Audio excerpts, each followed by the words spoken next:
Hello, ladies and gentlemen, and welcome to the latest episode of the Adopt 365 podcast. I'm your host, Barry Coombs, and I'm joined today by my co-hosts, Anthony Charman Hi, I'm and, Anthony Charman. and Megan Warren. Hi, everyone. Thank you ever so much for joining me today, guys. So today, the main part of the podcast, the main part of this episode is all going to be about kind of automation, about bringing things together, about getting additional value out of Microsoft 365, with the main tool being Power Automate. But before we get started with that, before we kind of talk a little bit around some of the use cases and how you see it being utilized, let's do that bit. Just give everyone a little bit of an update of what we've been working on or something that you're seeing in Microsoft 365 that is standout, that is interest, that is new and interesting. So, Anthony, over to you. Yeah, I work here at Computer World as a Microsoft 365 kind of business consultant. So I spend a lot of time helping organizations get the best out of Microsoft Teams. And what I've done a lot recently, what I've found when I've gone into organizations is just utter chaos that's been caused by people adopting Microsoft 365 at the beginning of the pandemic and letting it grow organically and getting out of control. So a lot of what I've been doing recently is going into organizations and just putting a framework in place to actually introduce some standards about how it should be used from a communications point of view, how it should be configured from a standards point of view, and looking at the security side. And I suppose the security has been the main one that I spent most of the time on recently, helping organizations to look at their DLP requirements and implementing them within Microsoft 365, looking at Azure Information Protection, how they can protect their data within the Microsoft 365 environment and when it travels outside of that environment, and then looking at document retention. Lots of people with lots of on-premises documents that have grown over the years, they've never deleted anything, and you've got that opportunity with the Microsoft 365 retention policies to start to get that under control. So they've been the main areas that I've been working in with our clients recently. Definitely. So all about taming the chaos, bringing back some order to all these tools that have been kind of introduced and have ultimately have been helping us over the last 18 months. But because there hasn't been a considered rollout in some use cases, I suppose it just needs bringing back into order really, and then making sure that the way things have been implemented are taking things like security in mind, as you mentioned there, Anthony. So it's certainly very important that many organizations are getting to that place where they reflect on the last 18 months and think about, right, what do we need to do moving forward to make these changes permanent, to make them secure, to make sure people are fully clear and have the knowledge to be able to work with them moving forward. So Megan, what stand out to you since our last podcast? Mine is super recent and as well, actually. So over the past week or so, there's been changes to Microsoft Whiteboard, and I know this was something that we were all expecting. It was something that was coming, but this week they've announced the new features are there within Whiteboard now. It's had a little bit of a refresh in terms of the look. It looks a lot more vibrant, I'd say, a bit more intriguing. But then you've also got some new elements, especially in the meetings. When you use a whiteboard within a meeting, you now have the templates within meetings, which I find incredibly useful. And there always used to be that little bit of a gap in, I want to use a whiteboard in a meeting, but then I want my template. So do I have to set it up beforehand? And it was all a little bit confusing as to which one I should use. So now that the templates are in meetings, just makes it really clear that you can do that. There's over 40 new templates as well. So there's loads of templates in there now. There are already quite a few, but there's loads more now. There's things like stickers. So you can put a thumbs up sticker next to something that somebody adds just to give a little bit of a reaction to that, add a little bit more context.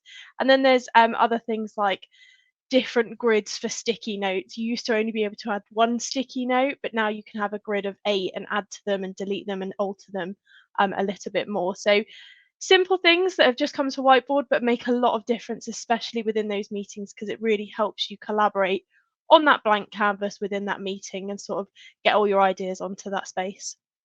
Definitely. I was really quite amazed with the breadth of the templates that are now available. Certainly, if you've got an upcoming meeting, certainly if it's a meeting about innovation or you're checking in with a team around kind of good business subjects, highly recommend that you go and have a look in Whiteboard and see if there's maybe a template in there that will help you with that meeting, especially in these kind of hybrid world we're living in at the moment, where you've got some people in the office, some people at home, and you're trying to bring that all together.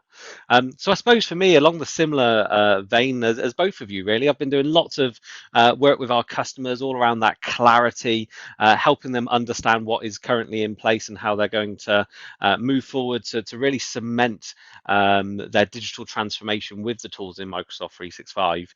But for me, there's a few features that I've been using quite a lot recently that have just become available. So the first one that's been around for a little while is the ability to do the various different presenter views when you're just sharing your screen. So I like kind of embedding myself with Standout Mode or going into newsreader mode when doing a presentation. It just means that you still get that human element when you're sharing a screen. And I think that's a bit more immersive, so you can still see the person that's presenting, see the person that's talking with that. But one of the features that was really lacking is you couldn't do that with PowerPoint Live. So for those of you that don't know, PowerPoint Live is the feature where you're able to present your presentation, your PowerPoint presentation, inside Microsoft Teams without needing to share a screen. So the benefit behind that is you as a presenter get your presentation notes, you get the ability to do a laser pointer and things like that, and the people that are watching get to see the full presentation. But the feature that I've seen come available in the last kind of week is the ability to be able to do standout mode with that. So that means that you can now be overlaid on top of that presentation to make sure you've got that real immersive experience for the people that are watching the presentation. And then a very small one, but one that we've been waiting for quite some time. If you're doing anything with SharePoint, you're responsible for a team site, a communication site, or an intranet, the ability to now add collapsible sections is really, really useful. So if you've got anything like an FAQ or anything with large amounts of data on a page, and you want to be able to kind of have it collapse so it saves less space on the page, but then offer people the ability to almost open the drawer and see what's inside, I'm now starting to see that become available on tenants. About half of the tenants that I work with, I've now seen that feature available. The others, I assume it will be available very soon as well to you. So keep an eye out for that. So lots of stuff going on with Microsoft 365 at the moment. I don't know, Anthony, Megan, if there was anything else in this section you just wanted to shout out about around Microsoft 365 in the community at all. The only thing I was going to say was slightly related to what you were saying around PowerPoint Live. We've been doing a lot of work with our clients recently, and even some internal people at Computer World around how they present and using Teams and making sure that everyone knows how to use it in the best way. And PowerPoint Live is still that light bulb moment that you speak to people and you say, when you're sharing content, don't just share your screen with a PowerPoint open on it. Use PowerPoint Live. Look, this is what you can do with it around the laser and everything you mentioned there. And you just see everyone go, that is so much easier. I didn't know that was possible. So if you are using PowerPoint Live and maybe you think some of your colleagues could use it, some of your friends could use it, I'd just mention it to them, show them how it can work and how you use it, because I can guarantee there's people that you're working with that don't know about it. It's going to make their life much easier when they are presenting. Definitely. I think the other things that we've noticed recently is the inline replies that you can do in a chat now. So if you hover over a previous message in a chat and hit the ellipsis, you've now got the opportunity to reply from that. So that's it brought it in line with the Android application and what we could do on mobile devices. And Megan and I have been delivering quite a lot of training to organisations recently around the mobile devices. And I'm just really impressed with the implementation of within the Teams app on Android and iOS, and really using that as a companion device when you're away from your when you sat at your screen or away from your screen.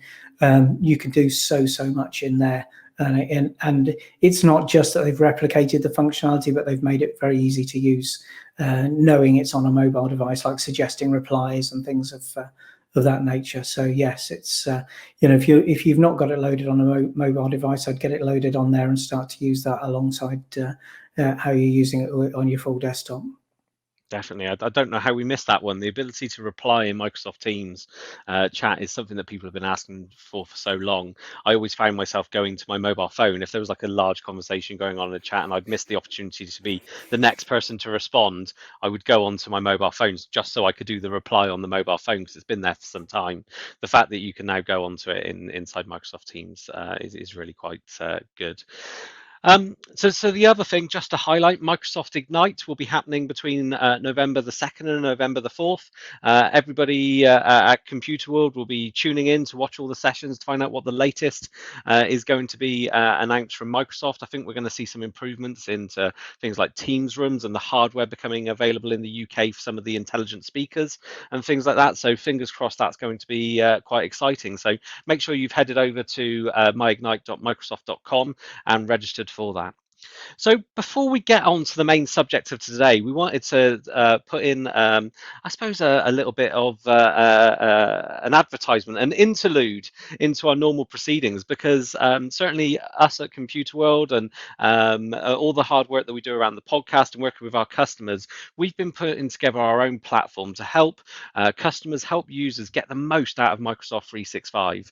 So we're really pleased to launch the Adopt 365 platform, an extension to this podcast, being able to kind of bring together all of our knowledge, our passion for Microsoft 365, our in-house Microsoft certified trainer, delivering that training to your users in bite-sized fashion. So it is an online platform designed to work alongside your training adoption programs that you will be doing in your business, to be there as a supportive element. It is made up of micro segments of training with videos from 30 seconds to 3 minutes to give people the answers to the questions that they need when they need them.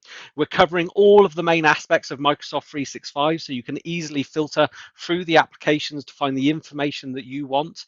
There is also live training available once a month. So if this is something that you look to get for your organization, not only do they get access to step-by-step guides, to short videos, they also get access to monthly live training and the back catalog of that training as well. So we're quite pleased with what we've created. We've had a great reaction from our customers and a great uptake so far.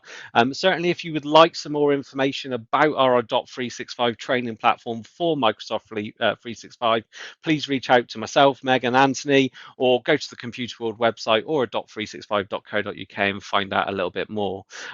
Megan, I don't know if you wanted to reflect on it at all, because you've put a lot of hard work, effort, and energy into the content on there, and also you are going to be a regular face on the live training and the additional training that's been added. Is there anything you really want to discuss on the podcast now about that platform? I think the key thing for me was just around the fact that everybody doesn't take in content the same way. We like to do our sort of initial training sessions, which are an hour long. We get people onto like a team session and we show them everything within Microsoft Teams as an example. Realistically, people are only going to absorb 20% of that content. So the 80% of stuff that we showed them and they've forgotten afterwards, and they think, well, how did she do that? How did Megan show us that? It's then making sure that they can go and find it, but also find it in a way that suits them. Not everybody's going to love watching a 30-second video of watching me how to do it. Can't blame them. But they may want to read a quick step-by-step guide that is in written format, or they may want to have something that they can print off and have on their desk. So we've got lots of different types of content in there, sort of going for every learning style and making sure we're inclusive for everybody. So I think that's really key to make sure that they can have the content at their fingertips and in the format that they want. Definitely. And one of the features I really like in the platform is there is a section that is customized specifically for the organizations that subscribe to it. So we call this the example, if the customer is Computer World, it would be the Computer World way. If it was Nike, it would be the Nike way or something like that. This is a section where there is customized content uploaded, things like communications charters that Anthony mentioned earlier, training that has been specifically written for that organization, anything that is kind of the journey for people to get up to speed with how your organization uses the tools that are available in Microsoft 365. So, Anthony, you got anything to add around that? Yeah, I think that, I mean, there's two really good bits there. There's for each section, there's a bit of a knowledge check, which is a really good way of just hit back, to the portal when you've got some spare time and going through and kind of think, oh, I know that, oh, I don't know that, and just get direct access to that very small bite-sized training to help you to update yourself on that functionality, and the playlists as well. If you need to learn a new subject from scratch, then just those curated playlists that are in there that you can just pick the one you want and work your way through it. I'd really struggle to believe that we used to take people out of the business for a day and put them in a training room and take them through the whole journey of how to use things like Microsoft Excel in a day, when you can pick up so much in just little bite-sized bits. And I know the majority of people that I work with prefer that method. They just want to kind of, rather than going to Google it and kind of struggle to find an authoritative training course on there, or to find the answer to the thing, go to a place which has got curated, trusted, authentic training that they can pick up, learn very, very quickly. And I know a couple of my clients, when I've looked on it, we kind of rolled it out. It all works through the single sign-on that through their Microsoft AD, and when they look at the number of people who've used it, they're very surprised of how many people have actually logged in, even though they've promoted it. The uptake is great across organizations, where people have just bobbed in to check one little bit of content and then come out again, or gone in and looked through, run through a playlist. So yeah, I'm so excited about it, and respect to Barry and Megan, who've put so much time into creating content for that. And yeah, Megan's got her hands full in keeping that updated when every 5 minutes Microsoft improves something or moves something. So yes, yeah, good luck with that, Megan. Thanks. I do think that's a key part, though, around keeping it updated. It's how you keep your users updated of all the new features. Like Anthony said, Microsoft are updating it ever so often, and I can't wait to keep up to date with everything. But in terms of that, it's making sure that your users always have the most up-to-date information, which a .365 will have as well. Definitely. Yeah. So that's the end of the little ad break there to talk about a .365, but please be sure to check it out and get in touch if you think it's something that might be useful to you. So on to the main element of the show now. And when we were kind of talking about what we wanted to present this time, I kind of did give you both a little bit of a challenge to have a think about Power Automate, have a think about some of those recipes, those concoctions that maybe you've come up with and done with customers, to help kind of bring to life what actually Power Automate is. But before we dig into that too much and some examples, Anthony, do you want to kind of explain a little bit as to what Power Automate is, and maybe how some of those conversations have gone with your customers where you've kind of started on a journey with Power Automate? Yeah, I mean, Power Automate is a difficult one to explain to clients sometimes, but because we always talk about Microsoft 365 as being a toolkit with lots and lots of different tools in it, which you can apply to improve the efficiency of communication and collaboration in your organization. And then what Power Automate allows us to do is actually, it's like some magic cement that allows us to link those different tools together to create a workflow, or to create an automated process to enable us to actually do some business process and take out the need for human intervention in that. So if you think about a manual process in the business that you may have had, where an email comes into a shared email box, and you want to take that, someone in your team's got to process that. So they've then got to email everyone and say, I'm working on this inquiry that's come in. And then when they've taken that through the business process and sent out the response to it, they'll set the status of that thing as finished. And that's the kind of very simple business process that we can automate in Power Automate. And that is just scratching the surface. It's quite daunting for a lot of people, I think, to start with. But there's some such simple use cases that are worth trying, that will, which are worth trying, very easy to implement, will almost happen in front of your eyes, and you'll see the results of those straight away. And hopefully that makes your mind think, hang on a minute, if I can do that, can I then trigger this email from it? Can I then get it to write it into an Excel spreadsheet or a Microsoft list, etc.? And the answer is almost certainly yes, you can do that, and you can create some quite big process flows in there.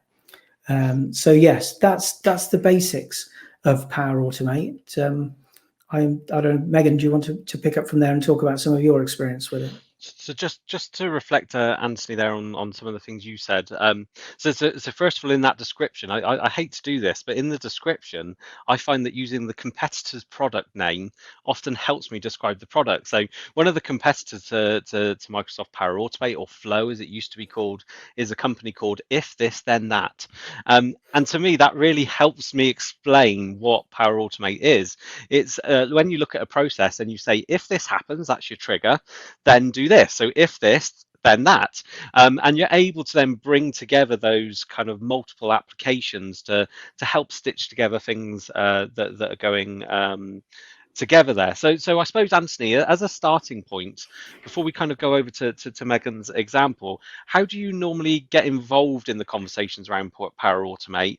And how do you kind of then help the customer through that? Is it I assume it's a matter of, first of all, stop thinking about what Power Automate can do and think about actually what your process is that you're trying to automate in the first place. Yeah, that's always the starting point. And I think my clients are getting, irritated with me because every time they ask me a question, I say, right, let's go back to the business requirement.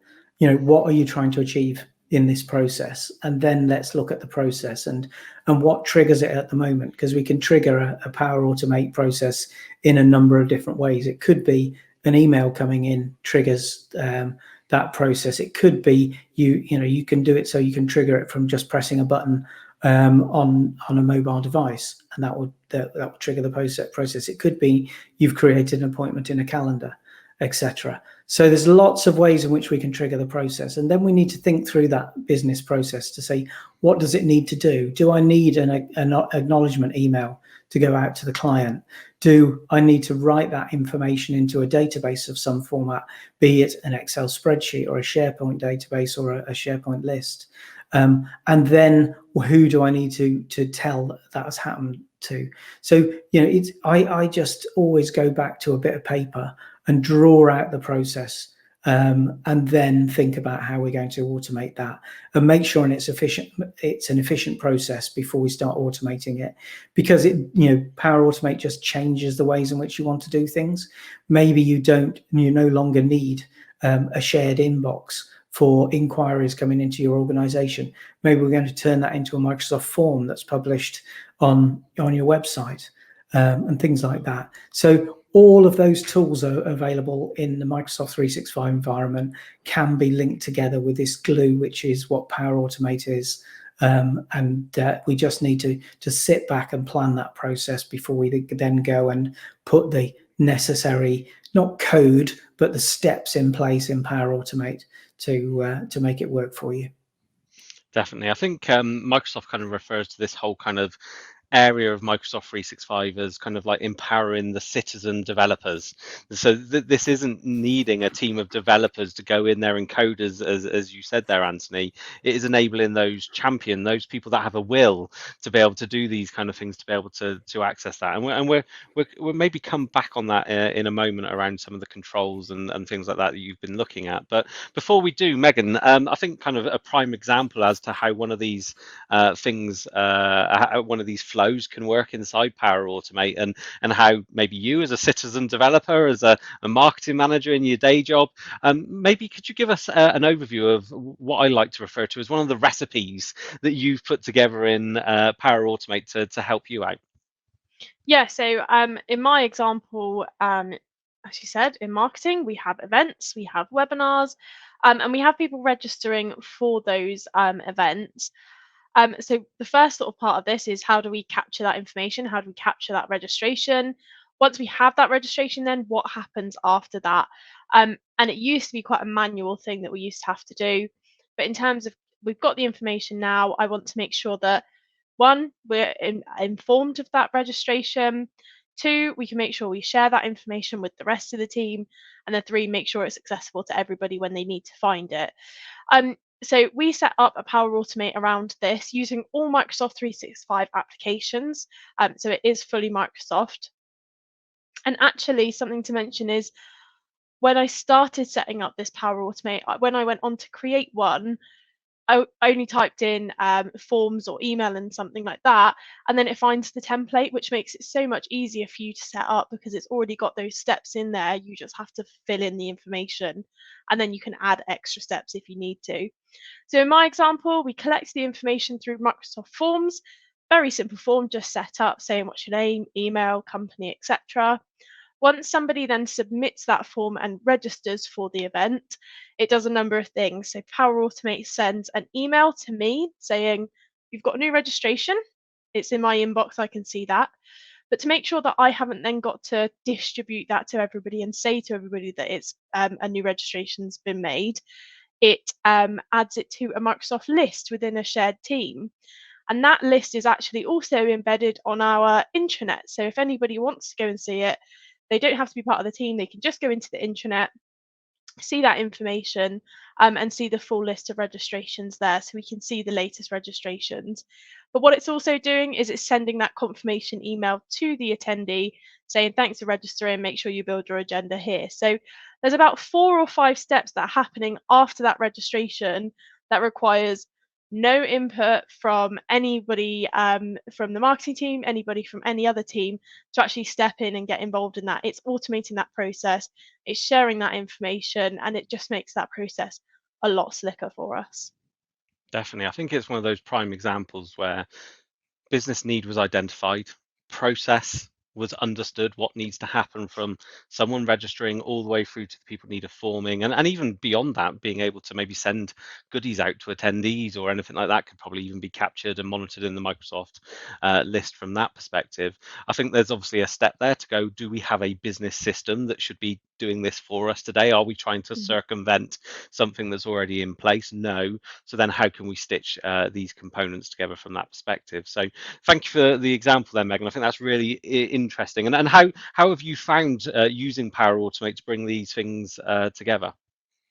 Yeah, as I said, very easy, purely because it had that template for me already. So I did just type in form, I'd set my form up. It's got about 3 steps already built out for me, and I fill in the information. I have then gone and added some extra ones, like sending the emails to the attendees and stuff like that. But it's all very simple. The best bit I find about it as well is in the top right hand corner of your screen when you're in your flow or your Power Automate sort of automation piece, is you have a test button that allows you to test it step by step to see if it's working or not. And if it isn't, it highlights which stage your sort of flow broke at and why it broke. And that allows you to go and see the problem, fix it very easily, and then test it again. So I always recommend people test it, but I just love that feature that it makes it very easy. My next thing is getting it from my form and all of that list into Power BI, but that's the next thing that I've got to work on. So I think the example that I've got is probably very similar. Lots of organizations need to lock down who can create teams in Microsoft Teams. It's the way they've chosen to implement it. They're trying to stop sprawl of new teams being created, and they want to put some kind of process in to new teams being accepted or to those that can create it. So when looking into these requirements for an organization, they wanted to be able to automate the way that a user could request a team, could fill out specific information, that team could be created, and ultimately could then be managed through the various different stages of that team being used, specifically in this example for a project. So the way that we've looked to do this, again, Microsoft Forms is a really nice way to input data into one of these flows. It means you can capture things quite specifically. So it was the name of the project, the customer who internally wanted to be as part of the project, which external customers need to be part of the project, what the start date was for the project, when the end date was for the project. All of this information was captured first into a Microsoft form. Using Power Automate, we created a flow to then be able to bring that into a Microsoft list. Microsoft list is just a really nice way to be storing this structured information in a way that we can then refer to and update at a point in the future. So very not dissimilar, Megan, to the point that you did there. But the next element that we were then able to do, and this was utilizing utilizing both Power Automate to interact with Azure Active Directory and also Microsoft Teams, we were able to then create those teams. We implemented a naming convention, so all of the projects had proj in front of it, PROJ hyphen in the name of the project, so it was very clear as to what those were. The information that had been put into the form originally helped us with the naming, helped us with the description, helped us ensure the relevant people were invited internally and externally, and that team was then created. We were then also able to use SharePoint to copy some templates into the project that we use for project planning and things like that to help us as we then went forward. And then the final piece of that is we were able to use things like the dates for when the project would end to send alerts to the owner to go, just checking in, is this project now finished? If it has, then can you go and update the status here? If it hasn't, please let us know. And we could also then change it as well to put things in there like approval workflows and things like that as well. So you've been able to go from something that the users don't have the ability to do, the business has chosen to block the creation of teams, to something where we've been able to create our own solution to automate that process to end to end. So if you don't have a larger need for a massive orchestration platform to sit over Microsoft Teams to help you with this kind of thing, it is actually possible to build these flows up in Power Automate to help you with that. Anthony, kind of back to you then. I don't know if you've got any reflections on the piece that Megan and I just spoke about, but then also I understand you've been looking at some other bits with your customers. Yeah, so I think I think we know that Microsoft Power Automate works really, really well with the Microsoft applications.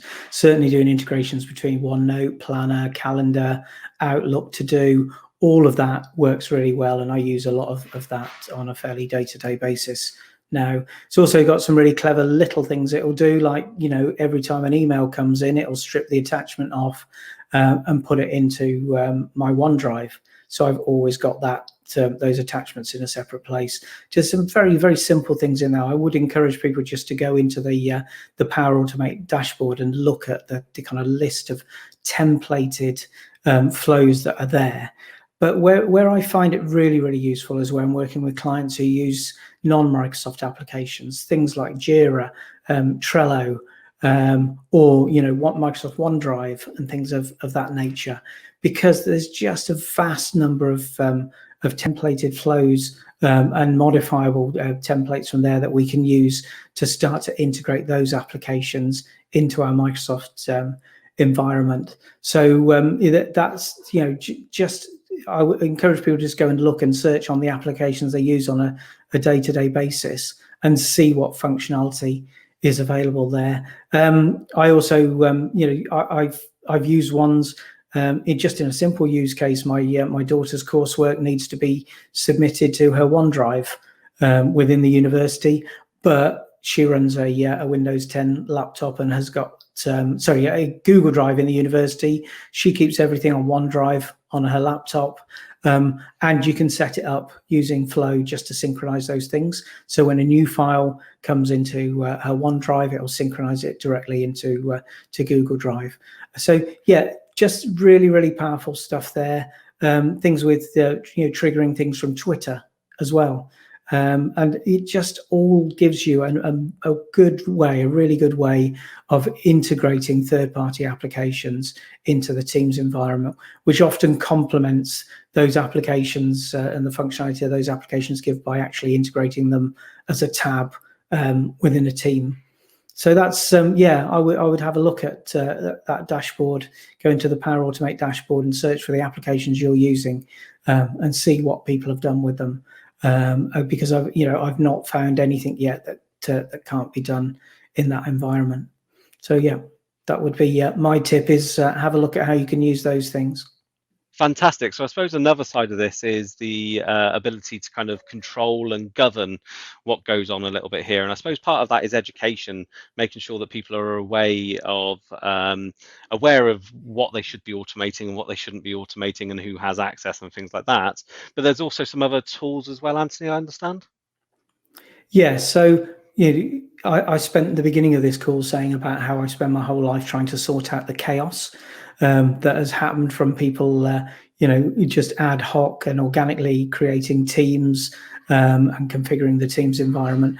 And yeah, I do shudder a little bit when I hear the phrase citizen developer, because there's nothing we want less than a load of people going out and creating applications that they depend on, and then suddenly the organization depends on, and no one's ever documented them, and they probably haven't been written in the most efficient way possible. So Microsoft has a mechanism to enable us to kind of control this application sprawl within Power Automate, and it's called the Microsoft Power Platform Center of Excellence, and it provides a framework which enables us to manage how these apps are developed, to provide appropriate kind of authorization to people to do that, to provide some reporting on them so we can understand which apps are being used the most in our environment, which apps are, which users are using apps the most.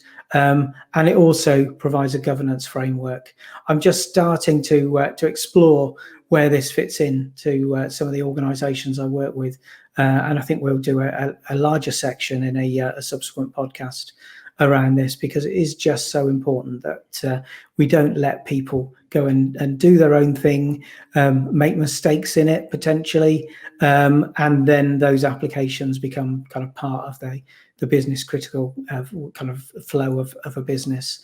So wait for more news on that. The other element that also provides is links into a kind of community of developers. So yeah, I will come back with a more detailed report on that in a future podcast.